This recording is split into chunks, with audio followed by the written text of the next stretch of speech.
Hello, Hello. sa pangalan po ng dakilang Panginoong Jesucristo, isang mapagpalang hapon sa bawat isa. Nandito po tayo sa pagpapatuloy ng gawain na kung saan meron tayong mga aralin o sitas na pinaghahati-hatihan sa oras na ito upang ito'y maging gabay sa ating pang-araw-araw na pamumuhay. Ang una pong aralin ayon sa Ebanghelyo ni Apostol San Mateo sa Kapitulo 21, versikulo 33 hanggang 45. Ano ang sabi? Pakinggan ninyo ang isa pang talinhaga. May isang tao na puno ng sambahayan na nagtanim ng isang ubasan at pinakuran niya ng mga buhay na punong kahoy sa palibot at humukay roon ng isang isaan ng ubas at nagtayo ng isang bantayan at pinagkatiwala yaon sa mga magsasaka at napasa ibang lupain. Dito po sa unang bersikulo, kinakailangan dito ang lawak ng pag-unawa ng bawat isang bumabasa nito. Kasi po, idinaan ito ng ating dakilang Panginoon sa pamamagitan ng isang talinhaga. Sa makatuwid, ito ay isang katotohanan na walang iba ang tinatawag na puno ng sambahayan. Walang iba ang Diyos. Ang tinatawag na ubasan, walang iba itong sanlibutan. At yung kanyang binakuran sa makatuwid bagay ng mga buhay na hayop sa palibot, yung pisaan ng ubas, ito yung bayang Israel. At nagtayo ng mga bantayan, ng isang bantayan. Sa makatuwid bagay, ito yung binigyan niya ng pagkakataon na magbantay o pangalagaan ang itinatag ng Diyos. Sinugo niya ang mga propeta, tinatawag ng kadakita, at mga iba pa na mga hari upang mamuno sa bansang Israel. Ngayon, itong mga magsasaka, ito ngayon yung mga taong iningatan ng Diyos mula pa ng panahon ni Adam hanggang sa panahon ng ating dakilang Panginoon. Ngayon po, kung mapapansin natin, nang malapit ng panahon ng pamumunga, ay sinugo ang kanyang mga alipin sa mga magsasaka upang tanggapin ang kanyang bunga. Ngayon, dahil po sa panahon na malapit ng dumating ang ating dakilang Panginoon, nagsugo siya ng magiging 100 para ihanda yung mga magsasaka sa pamamagitan ng alipin ng puno ng sambahayan na walang iba yung mga propetang isinugo niya para mangaral ng pagsisisi ng salita ng Diyos. Nang sa ganon, sila po ay maturuan at mabuhay ayon sa kalooban ng Diyos. Sinugo si Moises, si Joshua, at marami pang malalaking mga propeta. Kasama na yung mga maliliit na propeta. Pero anong ginawa nila? At pinaghawakan ng mga magsasaka ang kanyang mga alipin at hinampas nila ang isa at ang isa'y pinatay at ang isa'y binato. Yan po ang ginawa ng mga tao sa bayan ng Diyos sa kanyang mga sinugo na walang iba, lahat ng propeta na nangaral sa kanila ng salita ng Diyos, ang ginawa po nila, nilalapastangan nila at pinapatay pa. Makatwiran ngayon sa harapan ng Diyos na kung kailan nais na sana ng Diyos ihanda ang mga tao para sa pagbalik ng ating dakilang Panginoon. Naging matigas po ang kanilang puso. Ayaw tanggapin ang aral o salita ng Diyos at nagawa pa nilang patayin yung sinugo ng Diyos sa makatuwid bagay yung mga propeta. Anong ginawa ng Diyos? Muling sinugo niya ang ibang mga liping at mahigit pa sa mga nauna. Ibig sabihin mas marami pa. At ginawa rin sa kanilang gayon ding paraan. Datapat pagkatapos ay sinugo niya sa kanilang kanyang anak na lalaki na nagsasabi, igagalang nila ang aking anak. Ngayon po, kung mapapansin natin, ang senaryo, sa lahat ng mga alipin na sinugo ng Diyos para magbalik loob ang tao sa Diyos, ang ginawa po iisa lang. Pinahirapan, pinatay, at kung ano-ano pang paglapastangan para kontrolin ang pangangaral ng salita ng Diyos. Ngayon, ang naisip ng Ama, subukin ang kanyang nag-iisang anak sa makatuwid bagay ang ating dakilang Panginoong Jesucristo. Pero anong ginawa nila? Ilang tao lang na pinapatunayan ng Espiritu Santo ang nakakakita sa makatuwid bagay yung isang lalaki na hindi mamamatay kung hindi niya makikita ang pagliligtas ng Diyos. At ganun din yung isang babae na pumalong sa ating dakilang Panginoon sapagkat nakita niya ang pagliligtas ngayon ng Diyos. Ngayon, pagpanganak pa lang sa ating dakilang Panginoon, gunitain natin, bago pa man siya ipanganak, hanggang sa panahon na dumating ang kabuhanan ni Maria, walang puwang para ipanganak ang Mesiyas. Ganon din po sa kalagayan ng tao, walang puwang ang salita ng Diyos sa puso ng bawat isa. Nagpakita pa ng tanda sa mga mago, pero sa halip na maganda sana ang intensyon magpaalam sa hari, pero anong ginawa? Mula 2 taon na edad, lahat pinatay. Para masiguro yung Mesiyas na inihula ay hindi mabubuhay. Pero dahil sa kalooban ng Diyos, siya'y itinakas sa pamamagitan ni Jose na kanyang ama sa lugar ng Ehipto. Kaya nakaligtasan natin dakilang Panginoon. Imagine, panganganak pa lang niya, meron ng intention sa kanyang hindi maganda sa buhay niya. Ngayon, kung mapapansin natin, sa lahat ng mga nanguna sa bayan ng Diyos, wala pong nakakilala sa kanyang nag-iisang anak na dapat sana'y irespeto, igagalang. Ang ginawa nila, datapwat ng makikita ng mga magsasaka ang anak ay nag-usapan sila, ito ang tagapagmana.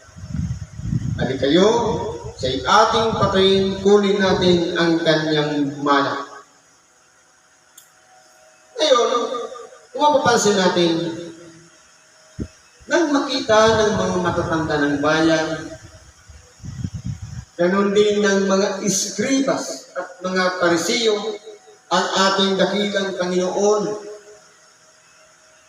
na nangangaral ng mabuting balita, nagpapagaling ng mga may karamdaman, ang ginawa nila, gumawa sila ng isang pamamaraan para hulihin ng ating dakilang Panginoon.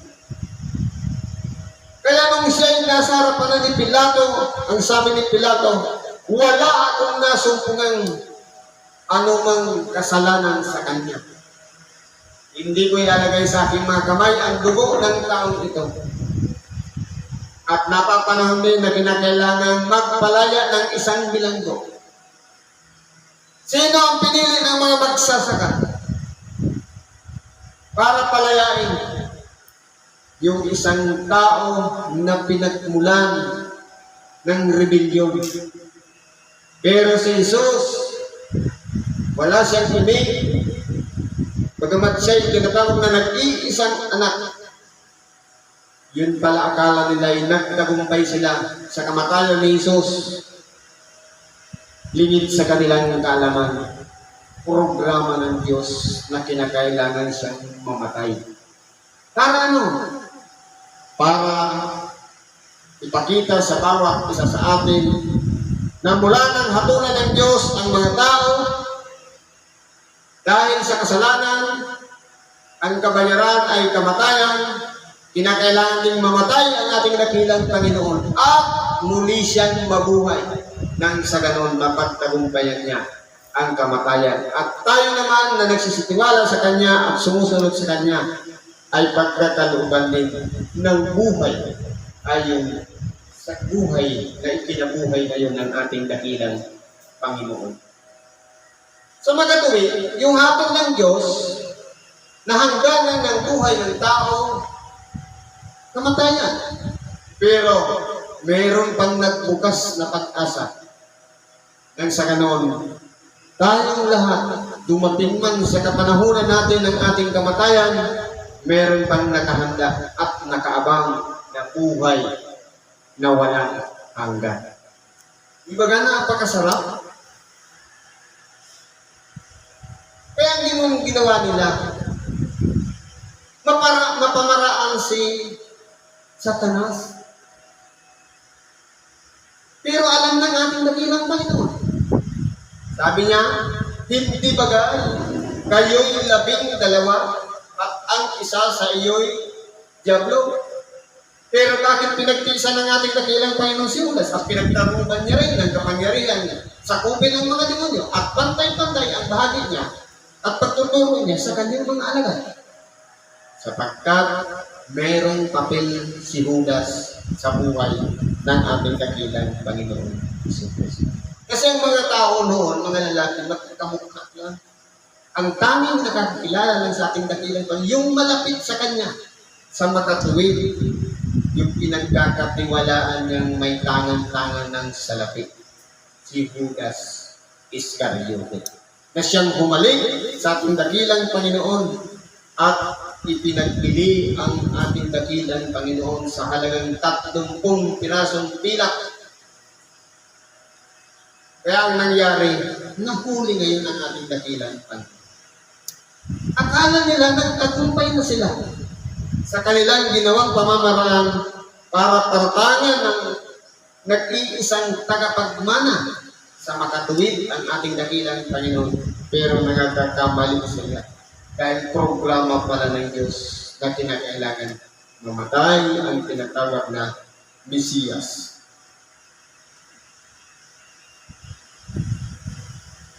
Sabi dito, siya ay nawakil na at tinaboy siya sa ubasan at pinatay siya. Ito, ang ubasan, itong Jerusalem. Bayan ng Diyos na kanyang pinili, andun yung pisa ng ubas, pero sa halip na isakripisyo ng ating dakilang Panginoon ang kanyang buhay sa loob ng Jerusalem, siya'y dinalang bitbit ng mga kawal, pasan-pasan ng krus, papunta sa bundok ng Golgotha. Ito ang tanong, pagdating nga ng Panginoon ng ubasan, ano kaya ang gagawin sa mga magsasakang yaon? Ano kaya ang magiging hatol doon sa mga matatanda ng bayan? Doon sa mga eskribas, doon sa mga parasiyo, doon sa mga Libita o mga saserdote na nagbigay patutuo pa sa kanila nung mamatay ang ating dakilang Panginoon na hapat ang tabing ng templo mula taas hanggang baba. At ganun din, ano kaya ang magiging kalagayan ng mga hari ng Huda? Si Anas, si Caiphas, mga saserdote, si Herodes na isang hari, at ganun din ang gobernador na may hawak noon, si Pilato. Ano kaya ang magiging hatol sa kanila? Sapagkat dahil sa kanilang pagkapasya, ang ating dakilang Panginoon ay namatay sa oras na ito. Sinabi niya sa kaniya, pupuksain walang awa ang mga tampalasang yaon at ibibigay ang upasan sa mga ibang magsasaka na sa kanya ay magbibigay ng bunga sa kanilang kapanahunan. Sa makatuwid, kung mapapansin natin, ano kaya ang kalagayan ngayon ng bayan ng Diyos? Na iningatan niya mula sa paglikha ng sanlibutan, mula kay Adam yung salit-salit lahi hanggang kay Noe, kay Abraham, hanggang kay Jose, na siyang naging foster father ng ating dakilang Panginoon. Ano kaya ang magiging saysay ng buhay? Maraming mga hari ang nagsilutan para lamang pangunahan ang bayang Israel. Ano kaya ang magiging hatol sa kanila sa huling panahon? Kung maalala natin, magulo na ngayon. Kabilaan ang awayan. Dahil sa hatian ng lupain.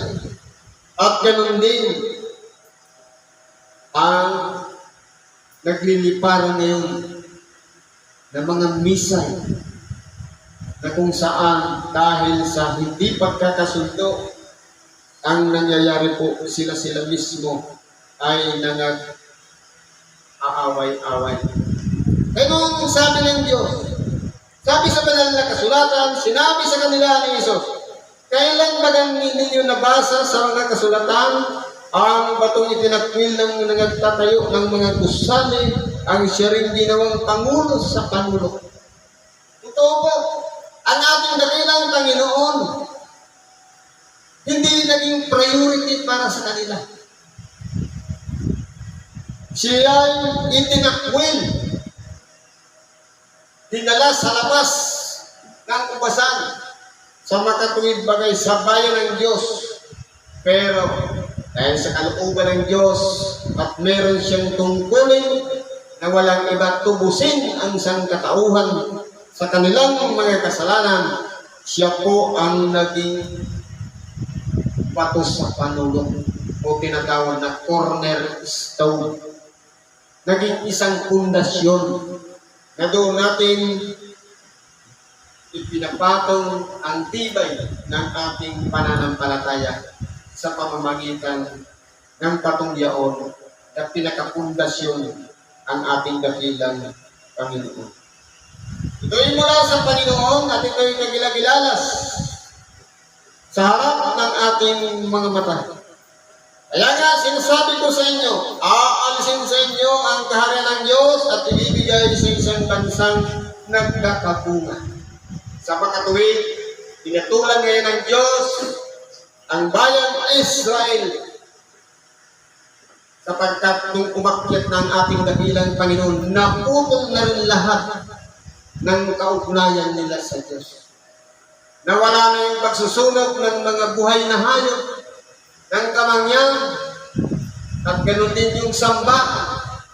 Sa makatuwid, itinatag ng Diyos sa isang bansang nagkakabunga. Palaisipan para sa atin kung saan kayang bansa na mas kilala ang pangalan ng ating dakilang Panginoon. At marami ang tagapangaral na nagsipaglutan na nagpatuloy ng ministeryo ng Ebanghelyo na mangaral sa buong sanlibutan. Kaya kung mapapansin po natin, kung mahilig tayong mag-research, magpahalang tayo o isa tayo sa pinakamapalad dahil tayo po'y isinilang sa isang bansa na kung saan busog na busog tayo sa pangangaral ng salita ng Diyos. Sa makatuwid, itong bansang Pilipinas, napakaraming mga ngaral, napakaraming mga isang parte o resulta ng pagpapagal ng mga alagad ng ating dakilang Panginoon. At tayo na po yung naging bunga at lumalabas pa ng bansa para ipangaral ang salita ng Diyos. Kaya po ang tao wala nang may dadahilan na hindi ko narinig ang salita ng Diyos.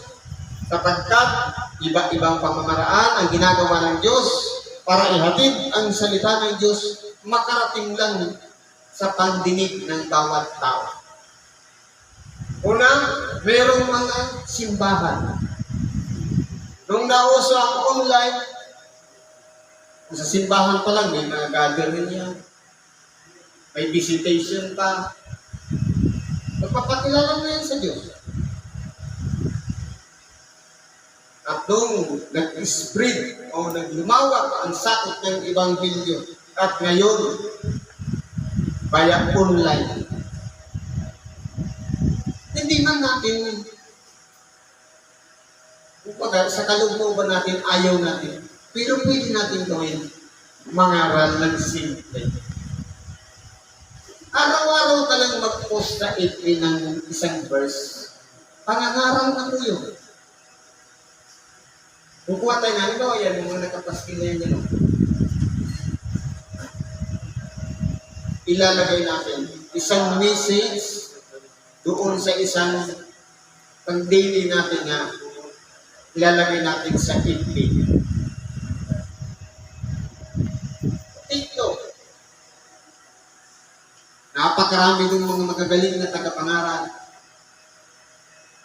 Pero bago yun, siyempre, una-ung gandahan muna na ipinangaral sa radyo, sa telebisyon, sa dyaryo.